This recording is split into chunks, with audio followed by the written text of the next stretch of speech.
모든 사람은 각자의 운명을 이행하는 것에 지나지 않는다. 다른 이들을 가만히 내버려 두도록 하라. 초연한 자세로 바라보는 이들은 대부분의 사람들이 자신들의 삶의 멜로드라마를 즐기고 있다는 사실을 통찰하게 될 것이다. 사람들의 신체적인 겉모습은 엄청난 눈속임이다. 대부분의 사람들은 어른으로 보이지만 사실 어른과는 아주 거리가 멀다. 정서적인 면에서 볼 때 대부분의 사람들은 아직 어린애다.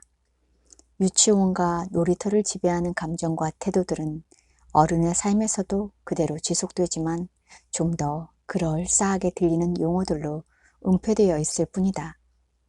거의 모든 사람들의 내면에는 아이가 도사리고 있으며 그 아이는 사실 어른의 모습을 흉내내고 있는데 지나지 않는다. 우리가 자주 들어온 내면의 아이는 사실 내면적인 존재가 아니라 아주 외면적인 존재다. 사람들은 성장하면서 어른의 행동과 스타일이라 여기는 것들과 자신을 여러모로 동일시하고 모방하지만 이렇게 하고 있는 것은 어른이 아닌 어린아이다. 그러므로 우리가 일상의 삶에서 목격하는 것은 사람들이 아이의 눈으로 자기와 동일시하고 있는 프로그램들과 대본들을 연기하는 모습들이다.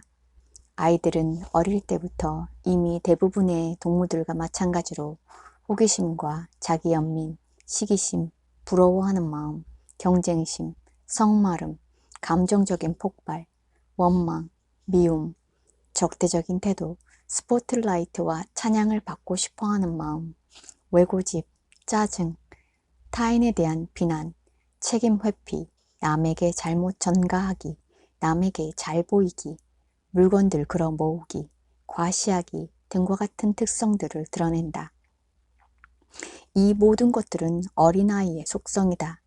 대부분의 어른들이 보내는 일상의 행동을 주의 깊게 살펴보면 우리는 진정으로 변화한 것이 아무것도 없다는 사실을 깨닫게 된다. 이러한 깨달음은 그들을 비난하기보다는 이해하는 데 도움이 된다. 2살배기 어린아이의 특징인 외고집과 저항은 그의 인성을 늙을 때까지 지배한다. 이따금 사람들은 인성의 측면에서 어린아이로부터 사춘기 청소년으로 이행해 가기도 하며 그럼으로써 끝없이 스릴을 추구하고 운명에 도전하곤 한다. 그런 이들은 몸과 근육, 이성과의 사랑 노름, 인기, 로맨틱하고 성적인 형태의 정복에 마음을 온통 빼앗긴다. 그들은 재치있고 수줍어하고 사람들의 시선을 끌고 매혹적이며 영웅적이고 비극적이고 연극적이며 극적이고 심파적인 사람들이 되는 경향이 있다. 이런 것들 역시 그 마음속의 아이가 사춘기 청소년의 특징적인 행동 방식이라 여기는 것을 밖으로 표현하는 것이다. 내면의 아이는 순진하고 영향받기 쉽고 손쉽게 프로그램되며 유혹에 쉽게 빠지고 쉽게 속아 넘어간다. 의식의 본성에 대해 잘 알게 되면 사람들에게 내적으로나 외적으로 반응하는 것을 멈추기가 좀 더 쉬워진다. 모든 조건이 최적인 상태에서조차 인간의 삶은 아주 어려운 것이다. 욕구 불만, 바라는 일들이 좀처럼 이루어지지 않는 것, 기억의 착오, 여러 가지 충동, 온갖 형태의 스트레스가 모든 사람을 짓누른다. 우리의 능력을 넘어서는 요구들이 제시되는 경우가 많고 생활은 늘 시간의 압력에 쫓긴다. 우리는 모든 사람의 에고가 거의 다 비슷하다는 사실을 깨닫게 될 것이다. 마음은 타고나는 것이며 인간은 유전자들과 염색체들과 유전적으로 결정되는 인성의 틀에 의해 작용하는 뇌를 갖고 있다. 인성의 주요한 특징들의 상당수는 태어날 때 이미 존재한다는 사실이 연구에 의해 밝혀졌다.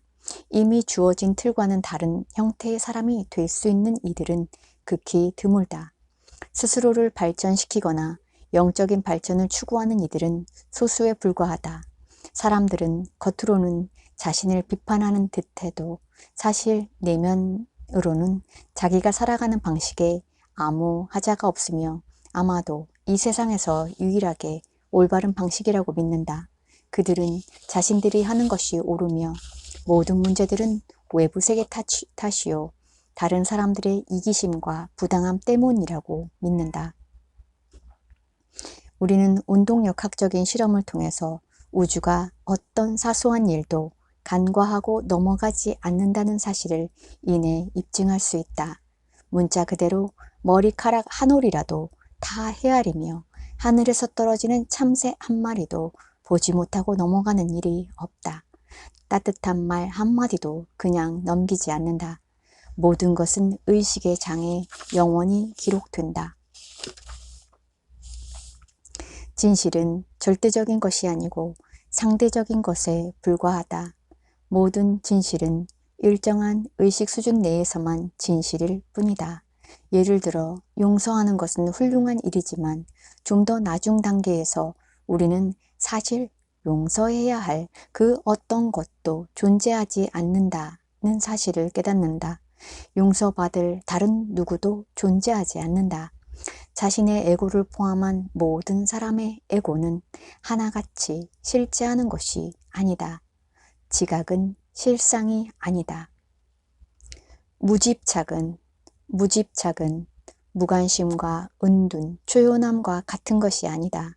초연한 자세를 가질 필요가 있다는 잘못된 이해는 종종 몸이 건조하거나 냉담한 자세를 낳는 것으로 끝나기도 한다.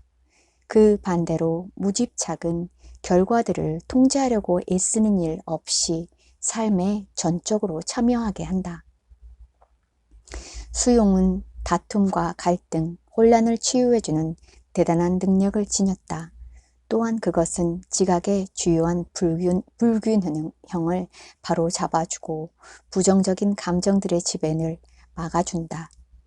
모든 것은 다 나름의 목적에 기여한다. 겸손은 우리가 모든 사람들과 일들을 모조리 다 이해하지는 못하리라는 것을 인정하는 것을 뜻한다. 수용은 수동적인 태도가 아니라 위치성이 없는 것이다. 우리는 영적인 진보가 자신의 개인적 노력의 결과가 아니라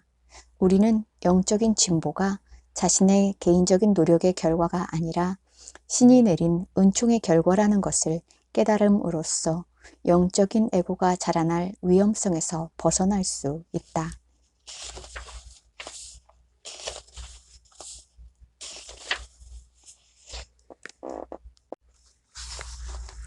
모든 것을 다 알고 어디에나 있는 존재는 모든 것을 다 기록한다. 의식은 모든 사건, 생각, 느낌을 포착하는 즉시 기록하며 따라서 언제나 모든 것을 완벽하게 알고 있다. 결국 우리는 내면으로 들어가야 한다. 즉 예수 그리스도는 천국은 그대들 안에 있다 라고 말했다. 신은 저절로 드러나며 모든 형상의 본래부터 내재해 있으면서 모든 형상을 넘어선 존재다.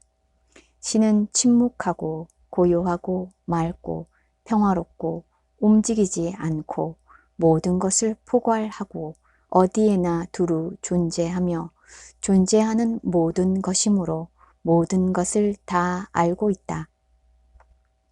신은 전체적이고 완전하고 너그럽고 다정하고 시공을 넘어서 있고 구분이나 구획이 없고 비이원적이고 존재하는 모든 것 속에 평등하게 존재하고 참 나와 다르지 않다. 오로지 존재만이 가능하다. 신의 현존 속에서 원인과 결과의 환상은 사라진다. 그 현존은 그 어떤 일도 일어나게 하지 않는다. 그것은 일어나는 듯이 보이는 모든 것이다. 현존 속에서 모든 시간관념은 사라지며 그것이 사라지는 것이야말로 평화의 핵심적인 측면이다. 일단 시간의 압력이 사라지고 나면 시간이야말로 인간 조건에 따라 붙는 괴로움의 첫째가는 근원 중 하나였다는 것을 깨닫게 된다. 시간관념은 스트레스와 압박감과 근심과 두려움을 빚어내고 다양한 형태의 무수한 불만과 불쾌감을 자아낸다. 시간의 압력은 모든 활동과 일에 따라붙으면서 연속성과 원인이라는 환상을 만들어낸다. 인간의 모든 활동은 시간이라는 압력밥솥 속에서 펼쳐지며 마음은 무슨 활동이든 그것을 하는데 시간을 얼마만큼 쓸 수 있는가를 끊임없이 계산한다. 그런 관행은 공포와 두려움, 근심, 죄책감, 수치심, 분노를 불러일으킨다. 우리는 늘 이렇게 말한다. 이 일에는 너무 많은 시간을 허비했고 저 일에는 충분한 시간을 할애하지 못했다. 하고 싶은 일들은 많은데 시간은 얼마 없다. 시간은 곧 바닥날 것이다. 시간 감각이 사라지기 전까지는 참된 자유와 평화가 어떤 기분인지를 체험할 가능성은 전혀 없다. 신의 현존 속에서 모든 고통은 끝이 난다.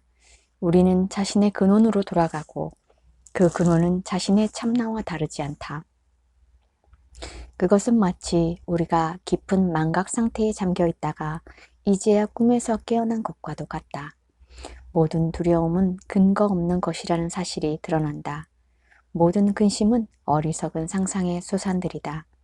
신의 현존 속에는 두려운 미래도 후회할 만한 과거도 없다. 에고 자아가 훈계하거나 바로잡아야 할 잘못도 없다. 변화시키거나 개선해야 할 만한 것도 없다. 수치심이나 죄책감을 느낄 만한 것도 없다. 자신과 분리된 것이 있을 만한 다른 것도 없다. 잃는다는 일이 일어날 수가 없다. 행해야 할 것도 없고 애쓸 필요도 없다. 욕망과 바람의 끝없는 요구로부터도 자유롭다. 절대적으로 완전한 것은 용서해 줄 만한 그 어떤 것도 알지 못한다. 일어났다고 하는 모든 것은 사실은 에고의 지각에 불과하므로 그것들은 참된 실체를 갖고 있지 못하다. 거기에는 설명하고 이유를 밝힐 만한 혹은 벌을 받을 만한 사건들이 존재하지 않는다. 자비는 무조건적인 사랑의 속성이다. 완전함은 불완전함이나 결핍을 알지 못한다. 절대적으로 완전한 것은 용서해 줄 만한 그 어떤 것도 알지 못한다.